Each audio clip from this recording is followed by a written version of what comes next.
Today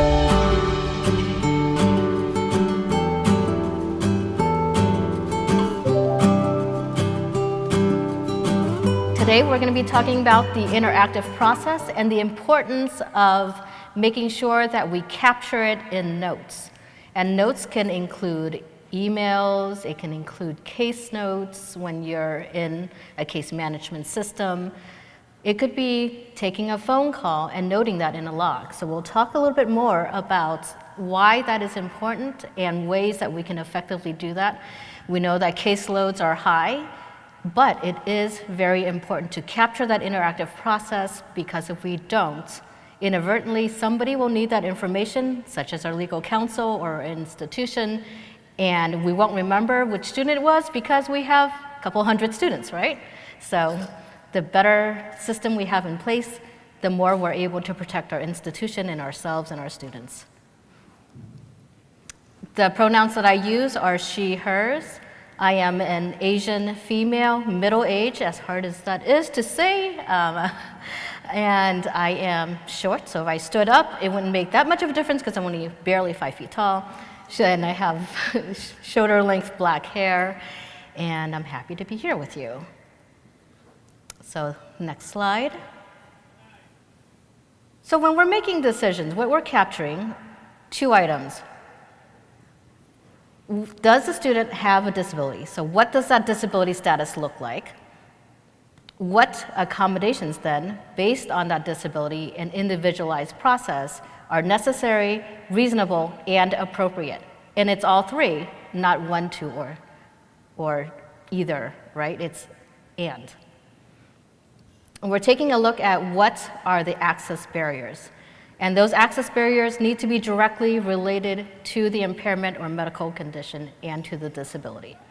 So if it doesn't seem to have a nexus, then we can ask for more information and ask for more clarification from the student. Slide 3. So what are some of the purposes of notes that we have? We are documenting the approval, the provision of accommodations, and the implementation. So the how pieces, so the what is the accommodation, the why would be the rationale behind the accommodations that are agreed upon, and then the communication that we have with faculty to make sure those accommodations are implemented. So with disability status, we're taking a look at how did we come to the conclusion that the student has a disability?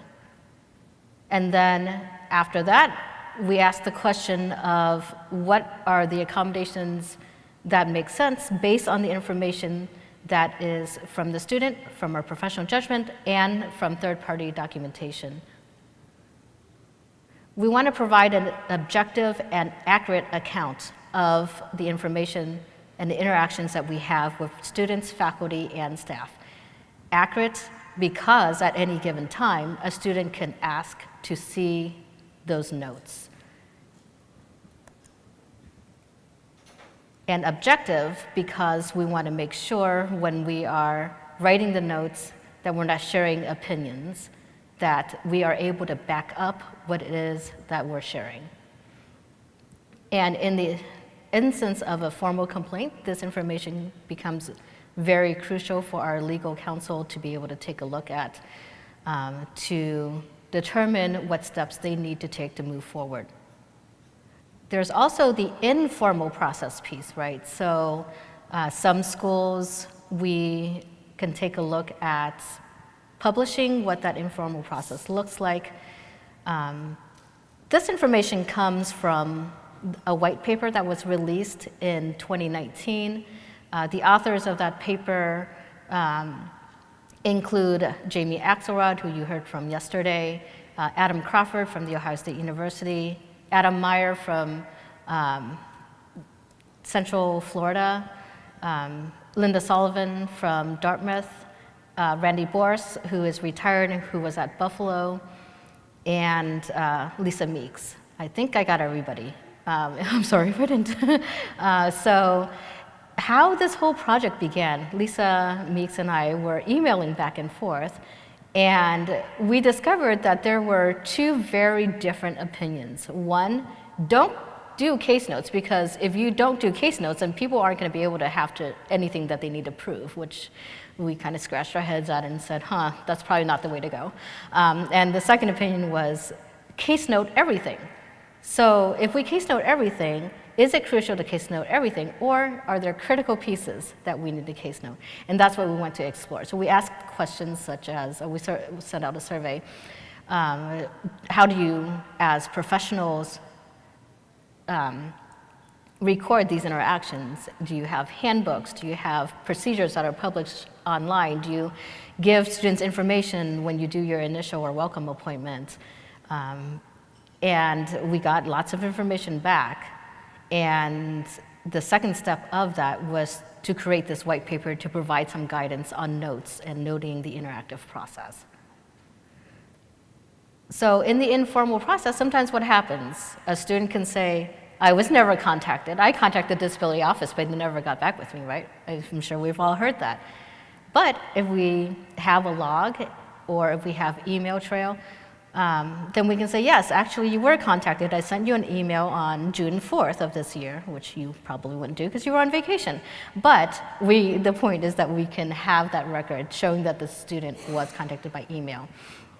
And if we keep logs of phone calls through our case management system, it's going to say in that note, on June 4th, there was an email sent out to students.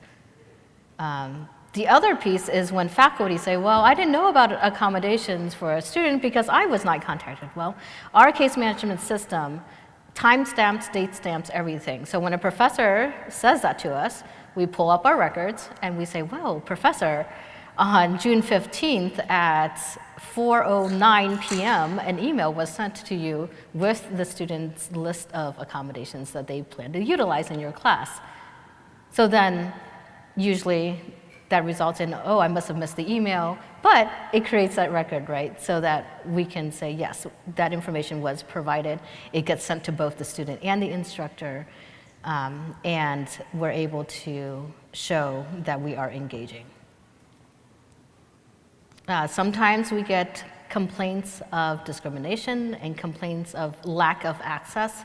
So another reason why interactive notes are very important, because it safeguards all of us. It safeguards the professional, the institution, and shows the process that we took to interact with the necessary people to determine accommodations and implement those accommodations. I will say that my legal counsel really, really appreciates notes. So at my institution, we have a strong history of lots and lots of notes that we put into the system. When we were a paper system, lots and lots of notes into those paper files, which eventually got scanned in and entered into each student's profile. We've had some formal complaints and some informal complaints in every time. It is because we were diligent in recording our interactions that saved the institution and protected us. In our system, we have what's called an OCR button. That's probably not what it's called, but we call it such because we can hit that button. It generates every report and every interaction with the student as well as with faculty, and anything that we enter in as a note generates it into one report, and we send that to legal, and they're able to review that. So it's really a handy system to have everything well documented and well filed. Next slide. So in 2012, AHEAD released a white paper. So this was the white paper before the one on the interactive process. And this one was specifically on the three sources that we use to determine disability status and the need for accommodation. So primary documentation, that means we are recording what the student is sharing with us.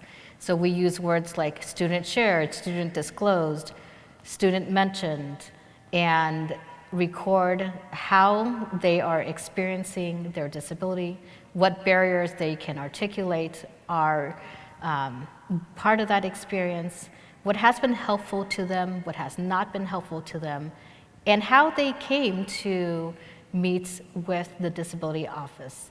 That tells a story that we can then take the information from and go to that next step of determining accommodations. The next piece is the secondary documentation, which is the analysis of the DRP, so the Disability Resource Professional. This is our professional judgment. What are those observations that we are making as we are interacting with the student? What observations are we making when we are talking with faculty? Let's say that there's a question of whether an accommodation is a fundamental alteration. We would be recording that as information and as part of that documenting the interactive process. So a student may be observed to be holding a paper close to their face because they're visually impaired. We could record that, right?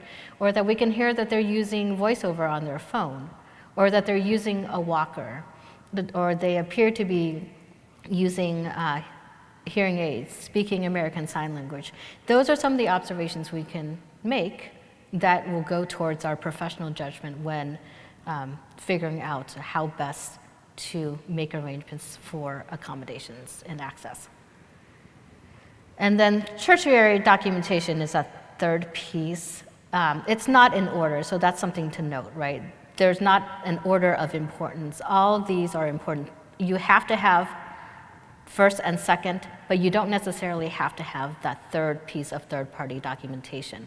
But it can be helpful when what you're observing and what the student is saying doesn't seem to connect, or there doesn't seem to be a link between what the student is saying and the need for access or an accommodation. So the purpose there is not to say don't use accommodation, but don't use it as a gatekeeper.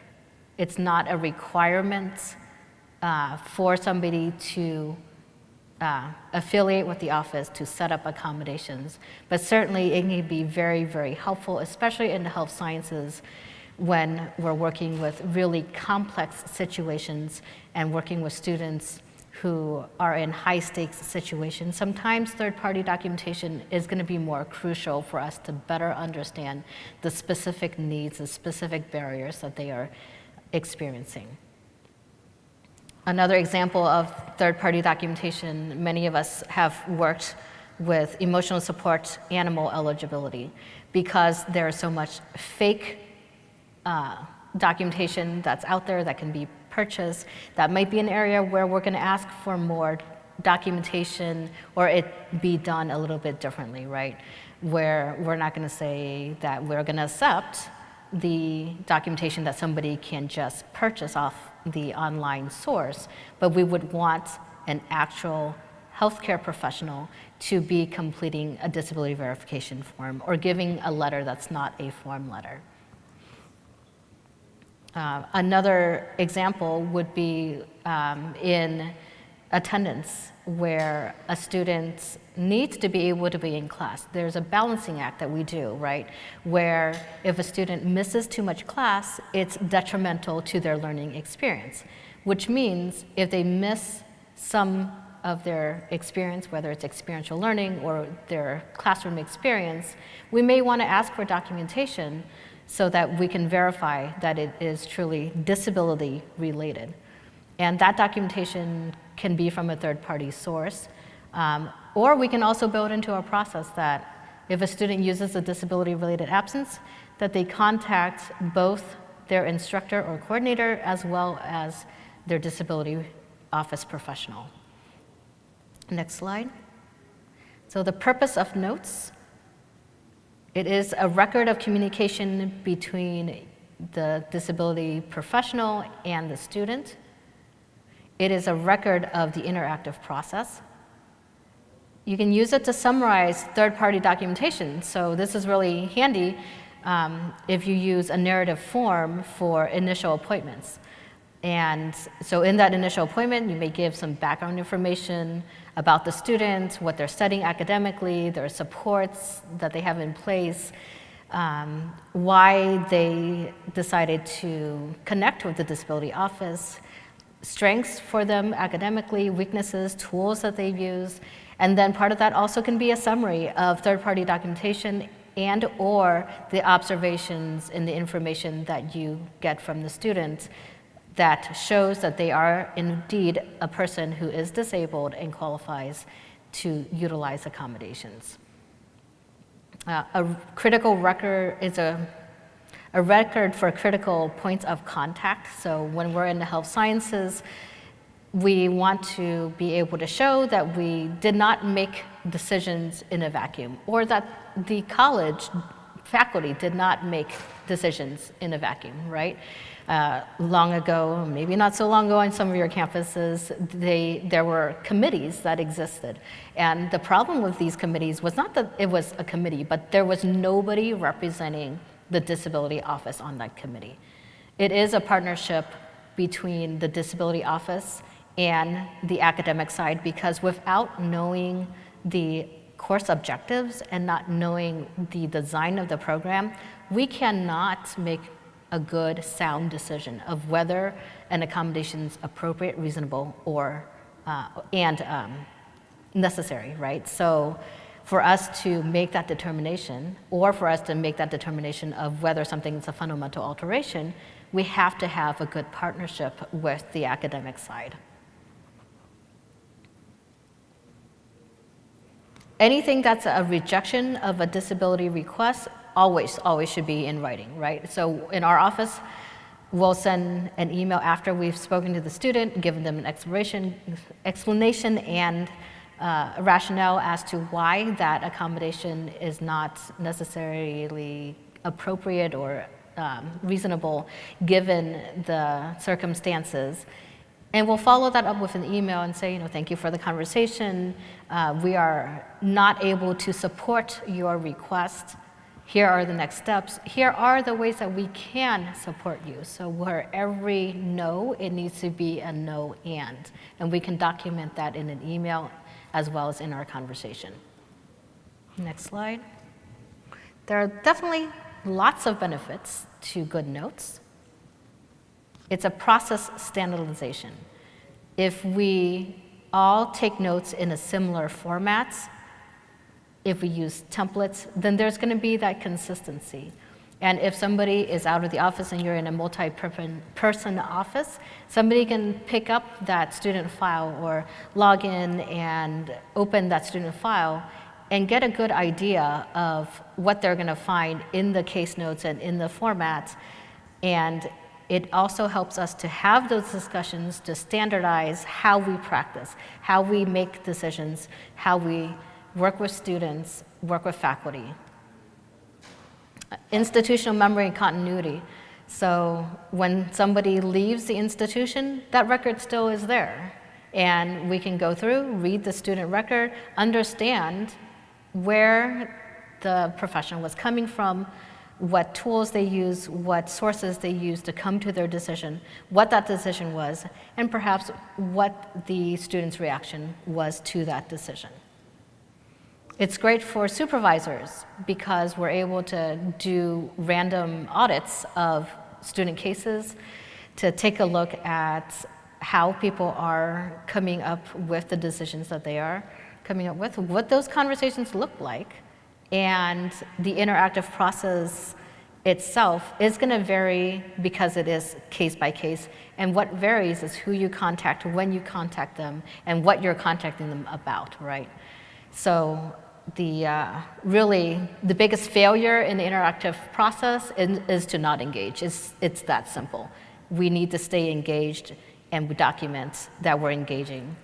And sometimes the student chooses not to engage, and we can prove, hey, we've sent 3 emails, so we called them twice, they won't respond. That's part of that interactive process, but it's not us that failed to interact with them. It's them not connecting with us. Documentation for complaints or litigation. So when we have the files and they are in order and organized, we can retrieve that information, retrieve it quickly. My legal counsel finds it really helpful to have an outline of the timeline of what those interactions look like with the students. So if we have the notes, we're able to take a look at those notes and create a timeline And then they can take that timeline and dig into it deeper and look at the notes because they are in chronological order. But we've given them the highlights of what is important in that interactive process. And generally it's student connected with the office on these dates, determinations were made on these dates, documentation came out on these dates, decisions for accommodations were on these dates, this is who was involved. And so it gives a snapshot for legal counsel or whoever else would need that on your campus. It could be risk management to take a look at the situation and provide guidance. Next slide. The storage and organization of notes. So there's different systems that exist,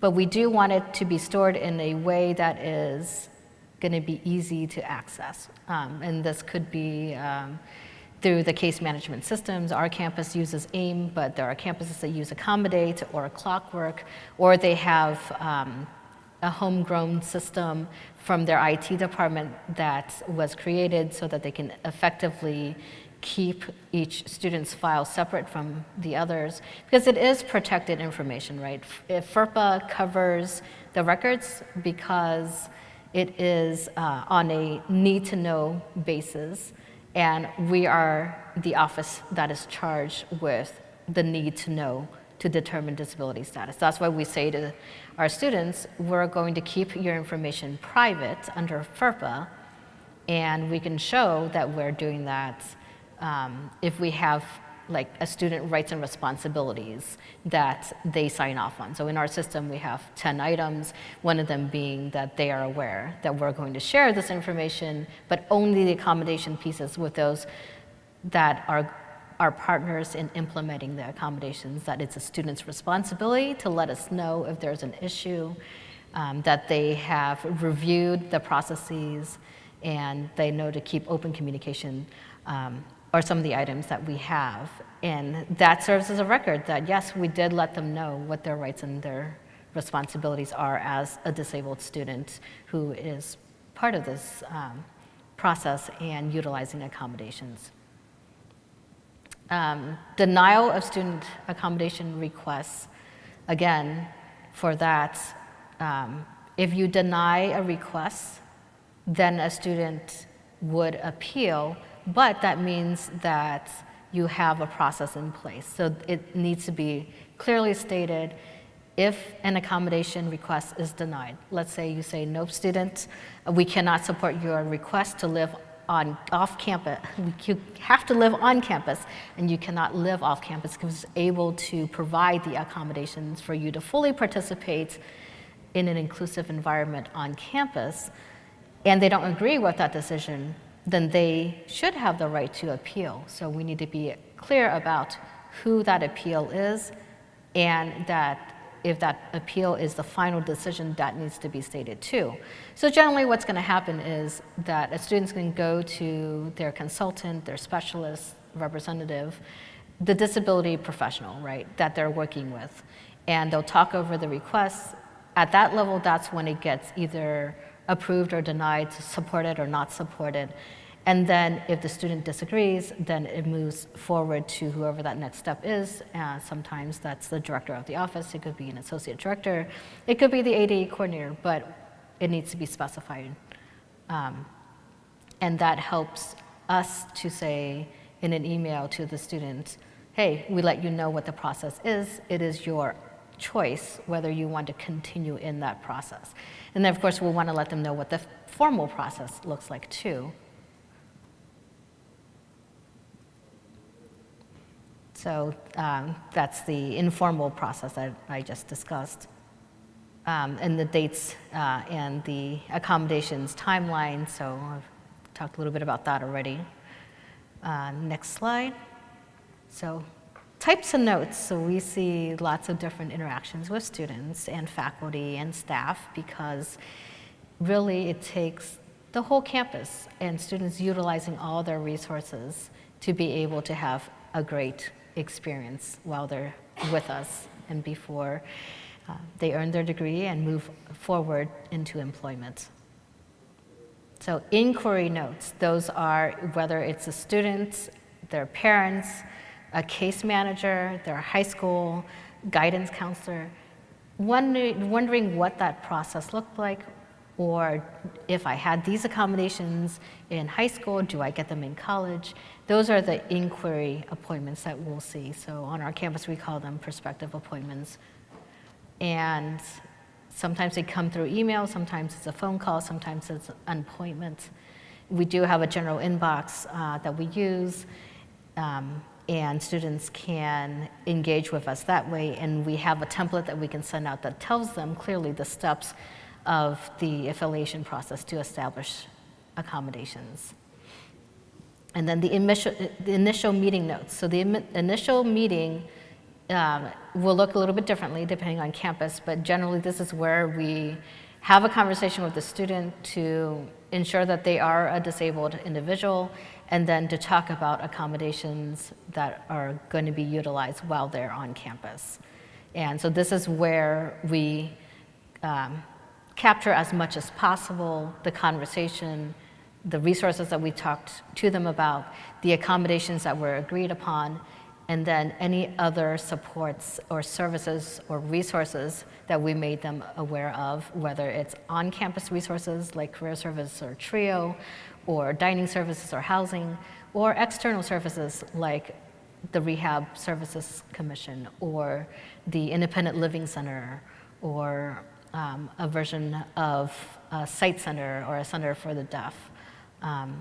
Because we want to make sure that students have all the information at their fingertips so that they're able to utilize what is going to be most useful to them.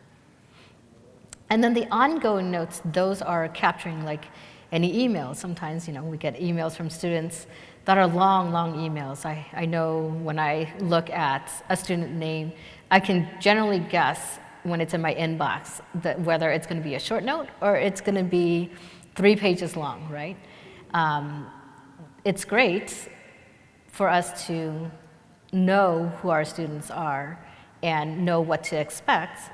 And if they are putting it in an email, then we email them back. And for me, generally, if we email back and forth more than 2 times and it doesn't seem to be clear, it's time to have a meeting, because email is not as effective sometimes in talking through a situation as it would be to have a meeting. But for some situations, when I'm reading through that email, I might say right away, hey, let's have a meeting. So that's that judgment call that we have as professionals. If we have that meeting, then we write up a narrative of what happened in that meeting and our observations. And then from there, what are those next steps that we shared with the students? Or what do they think are their next steps? Notification of policies and procedures. So I'll talk a little bit about our rights and responsibilities that students sign on your campuses.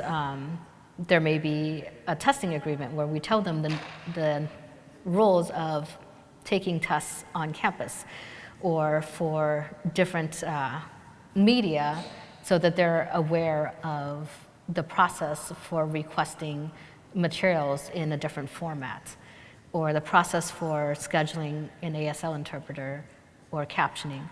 So those processes we can give out to students generally in that initial appointment phase and ensure that they understand it. So reviewing that and asking for clarification.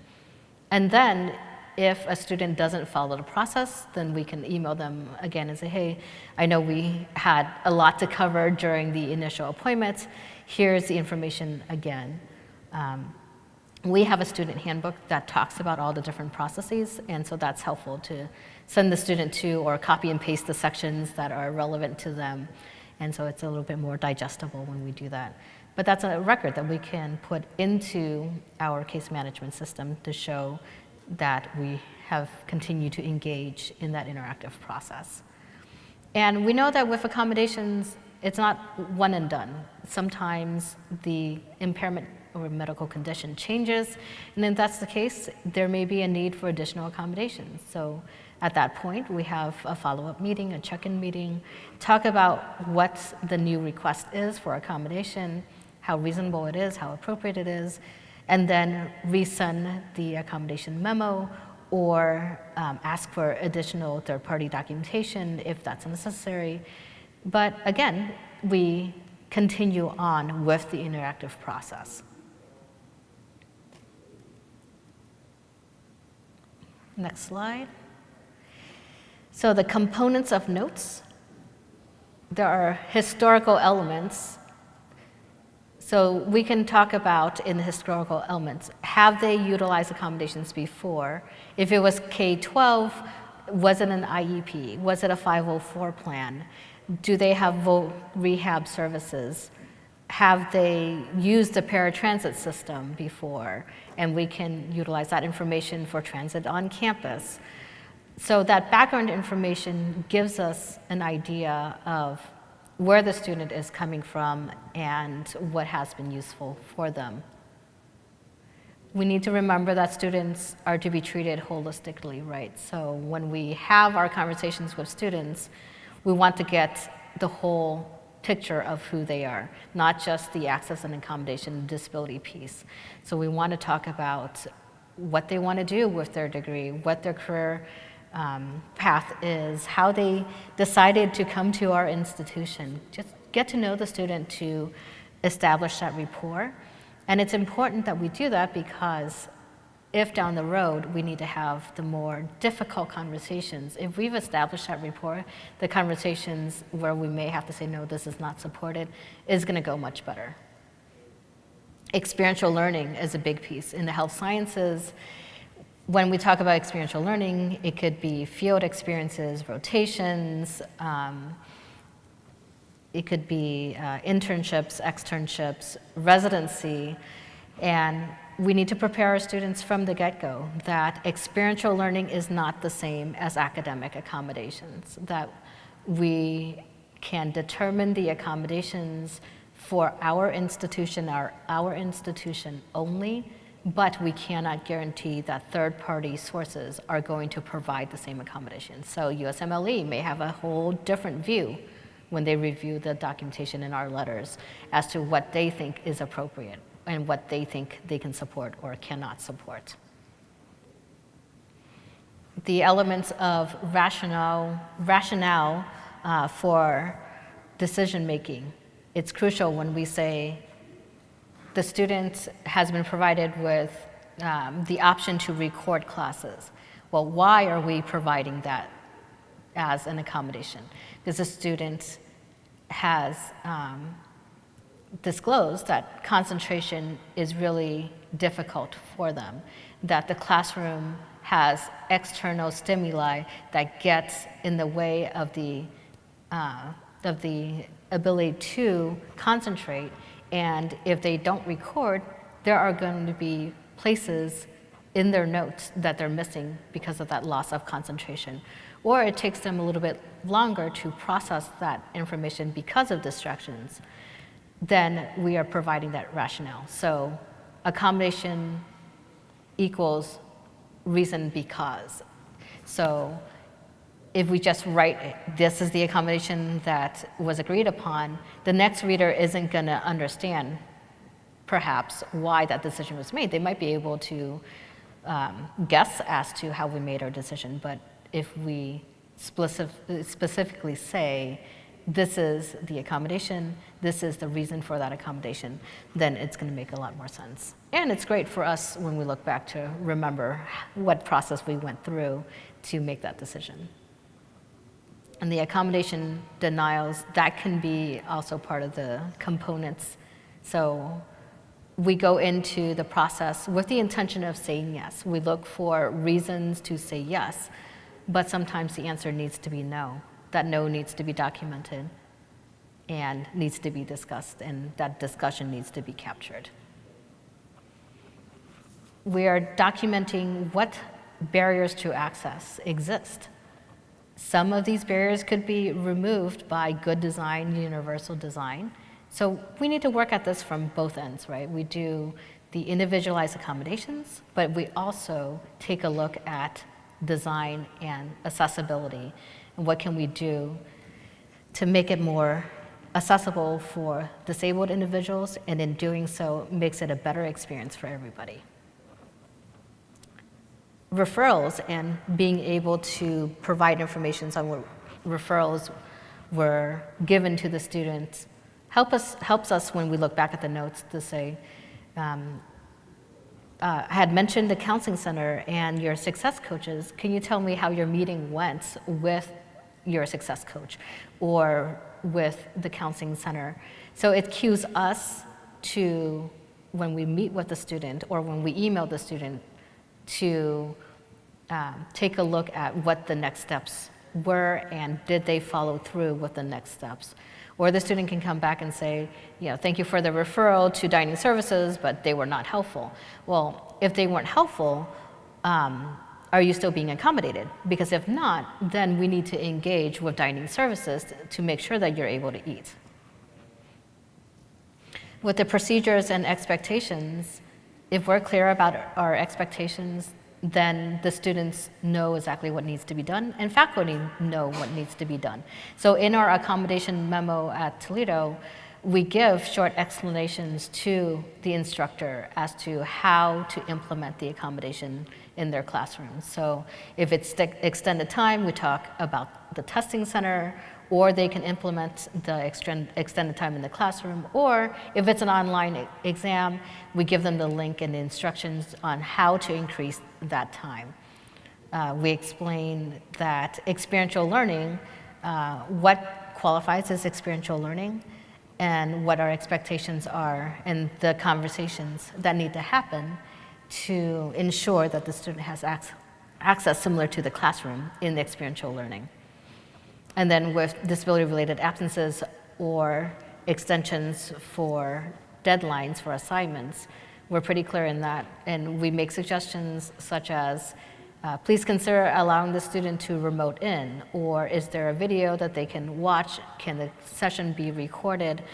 And that student must email you, the instructor, and us, the disability office, every time they use an absence. And if it goes beyond what the class policy is, then a plan needs to be created as a partnership between the academic side and the disability office so that we can determine whether the best course of action is for the student to have additional absences, or are we at a point where it's going to be detrimental for their learning. So hopefully, if a student decides that there's a need for engaging that process earlier, then we're able to take a more proactive approach. But sometimes that doesn't happen, so then we still need to engage in that process and say, okay, student, what are we going to do from this point on? A record of concerns and complaints, no matter how minor it is. Anytime we get it through a phone call or through an email, we need to address it. So this is largely from the informal process. So a student could say to us, hey, the room that I was assigned to in the residence hall doesn't work for me, or my professor is being discriminatory and picking on me because they know I have a disability. That one's pretty serious, right? We want to take a look at that and determine whether it's us in our office that takes a look at that, or is it another entity on campus. Next slide. So one format that may be familiar to people in the health sciences is the SOAP format, and we can use the ideas of SOAP to apply to the notes that we write. So the subjective portion, so it generally describes the patient and what they're presenting, right? So for us, we would be describing what the student is presenting, how they're feeling, how they're doing academically, where they see they need the most assistance in. We would be capturing that in that subjective piece.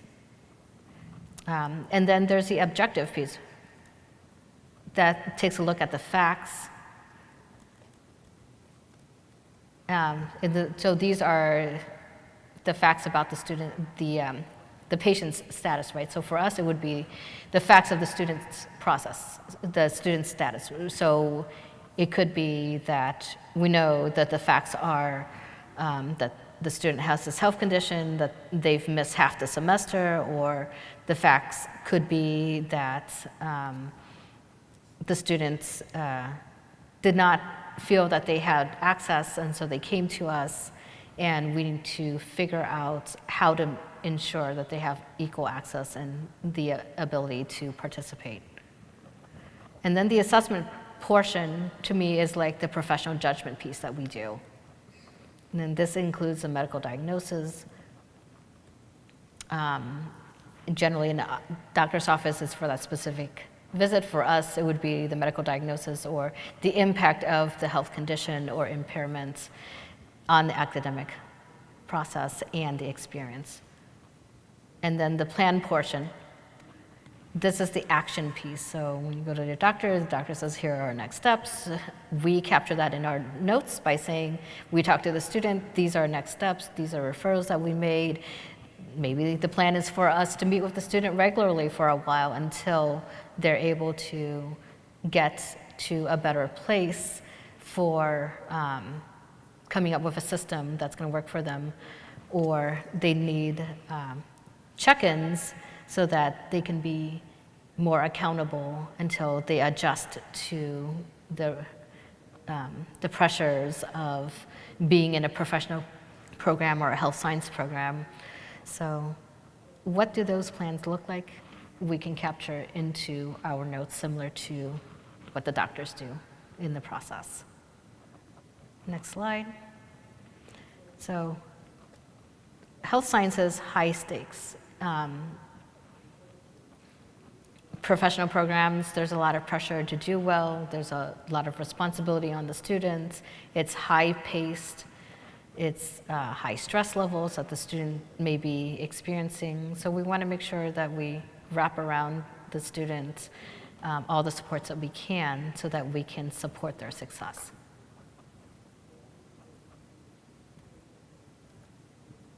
So we need to establish a timeline quickly for them, right? So in medical school, we'll want to review with them. This is what your first year M1 looks like, M2 looks like, M3 and M4. These are the steps that you need to take as far as ensuring that accommodations are in place for each of those years. And then the requests and the determinations for experiential learning, I mentioned earlier, that's not going to look necessarily like what it does in the classroom. So the student may need equipment. They may need access to assistive technology. They may need schedule adjustments. They may need a placement that is closer to their medical professionals. That looks a lot different than it does on the academic side.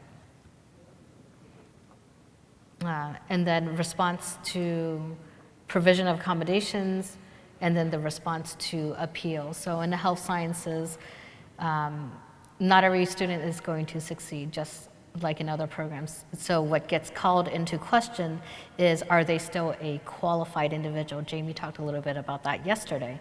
This comes up more in the health science professions, where a student may not be able to meet the technical standards. They might have met the emission standards coming in and technical standards, but they weren't able to sustain it. Or they cannot demonstrate the competency or the proficiency to continue in that program. And sometimes what we see is it's attributed to, maybe it's because this person has a disability. So what we do in that case is to document that it is an academic issue, or is it an access and accommodation issue. If it's an academic issue, then our academic partners, they have a process in place, and that process would be the appropriate source and the appropriate path. If it has to do with lack of accommodations, lack of access, then it is our disability office process that is in play there, with inputs from the academic side. I've been part of appeals on my campus. It's important for me, when I look at these situations, to be able to say, yes, there has been a violation policy to the non-discrimination policy, or no, there has not been a policy violation. And yes, access and accommodations were provided. I can tell you that the cases that I've had, almost all of them have been health science cases. And it's because we had great documentation and made decisions that were sound and could show our process that have yielded good results, and decisions, whether it be civil rights or the courts, have been in favor of the institution. With the appeals, often I get the question of how does disability play into this?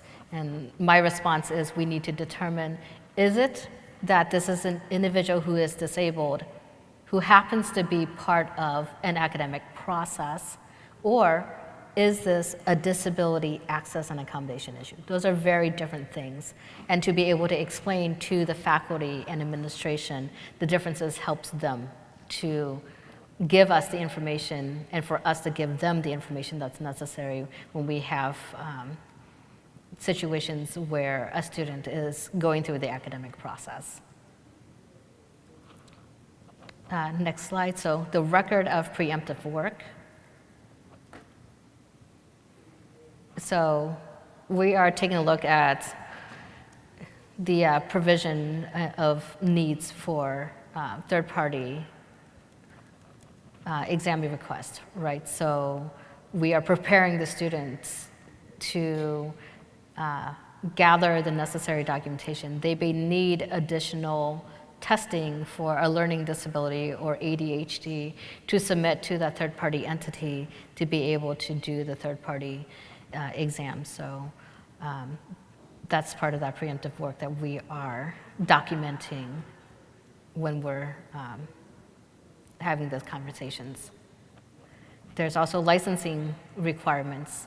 So we want to be clear with students that we can provide accommodations, but your program also requires that you pass a license test. And that licensure test, the accommodation determination is not through us, but we can support you by providing a letter of consideration or verification of the accommodations you did use and give the disability information that we have on file, but that decision does fall to that third-party source. The need to meet technical standards, we need to have that conversation right away, right? And document that we had that conversation. And that could be having copies of the technical standards. On my campus, I'm part of that process of reviewing policies and technical standards. So my first year, we did nursing's technical standards. And we had some really, really great discussions about, are your technical standards really saying what it is that they should be saying? Or are we utilizing words like seeing an X-ray when we mean interpreting an X-ray? And so we, in our attempt to revise those standards, also made them more inclusive. And then several years later, we did the College of Medicine and the MD standards. But ask to be part of that process, because if the technical standards are such that it doesn't include ableist language, then it's going to be much better when we take a look at the analysis piece. There's also professional standards too, making sure that the student understands. And unfortunately, we've had some situations where students exhibited behaviors that we documented, the behaviors, and the behaviors were not appropriate. And the reason, unfortunately, was that it was connected with the psychosis that they were experiencing. And so those conversations need to be documented by our office. We need to be part of those discussions. And then letting the student know that until they seek the assistance of a healthcare provider and we have that release, that they are clear to come back, because there are safety concerns or health concerns if it's a clinical rotation, that we do have to remove them from that situation until we have the sufficient information for them to come back and re-enter. And so those all go into the student file, so we can show that we're not denying the student the opportunity to participate, but there is a clear and serious concern that we are addressing by asking the student to take a leave of absence or to sit out and have an administrative leave for a while until they're able to address their health condition. Next slide.